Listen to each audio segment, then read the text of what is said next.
И я здесь. А ты кто такой? Откуда взялся? С того берега моря. На чем приехал?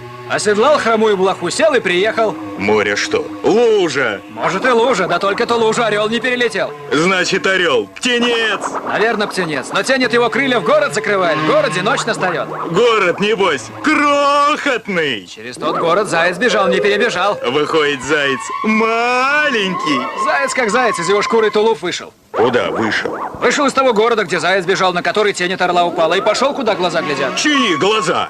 Глаза того тулупа, который из шкуры зайца вышел. В городе, где ночь настает, когда над ним птенец пролетает верхом на хромой блохе. Чего? Чего? На хромой блохе с того берега моря, которое зайцу не перелететь, орлу не перебежать. Хоть море не море, а так лужа посреди города, где тень от блохи на зайца упала и насмерть убила. А из шкуры зайца тулуп вышел и пошел, куда глаза глядят. Тут заяц как опрыгнет. Какой заяц? Насмерть убитый, как прыгнет, куда глаза глядят. Так что тот берег моря, который не перелететь, не перебежать, из которого тулуп вышел, на который тень блохи упала и зайца убила. Хоть заяц не заяц, а орел. Какой заяц? Какой орел? Какая блоха?